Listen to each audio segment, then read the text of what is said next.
श्री स्वामी समर्थ. तो शेतकरी सकाळी उठला.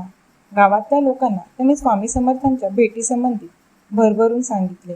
आपल्या पूर्वस्मृती स्वामींच्या स्पर्शाने कशा जाग्या झाल्या आणि गेल्या जन्मी आपण हरणाचे पाडस कसे होतो हे सविस्तर सांगितले.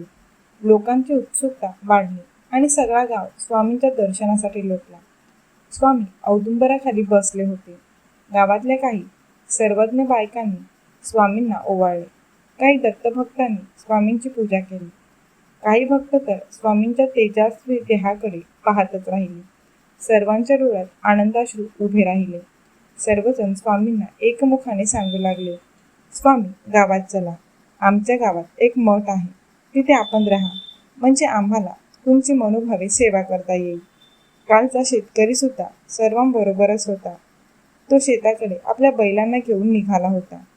त्याने सुद्धा स्वामींना विनंती केली. स्वामी मंद हसले.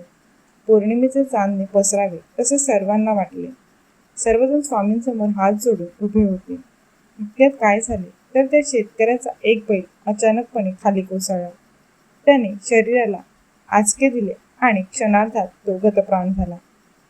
शेतकऱ्याचा धीर खचला. तो स्वामींकडे व्याकुळ डोळ्यांनी पाहायला लागला.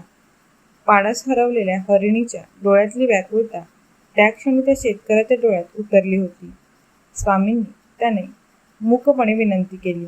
स्वामींनी बसल्या जागेवरून बैलाला हाक मारली आणि काय आश्चर्य! बैल ताडकन उठून उभा राहिला.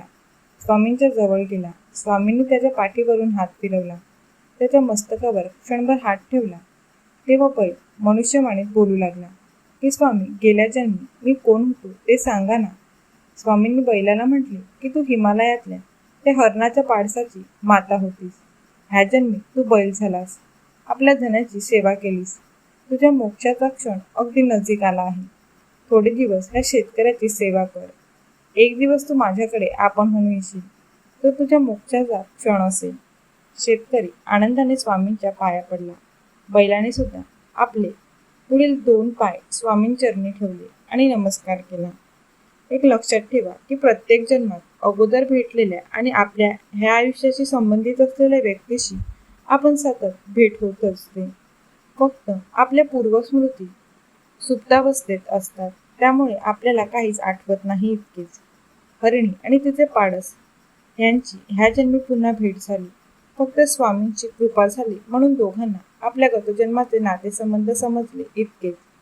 माझ्या प्राणप्रिय स्वामी भक्तांनी, तुम्ही स्वामींची निस्सीम सेवा केली तर तुमच्या सुद्धा आयुष्यात स्वामी डोकावल्याशिवाय राहणार नाही.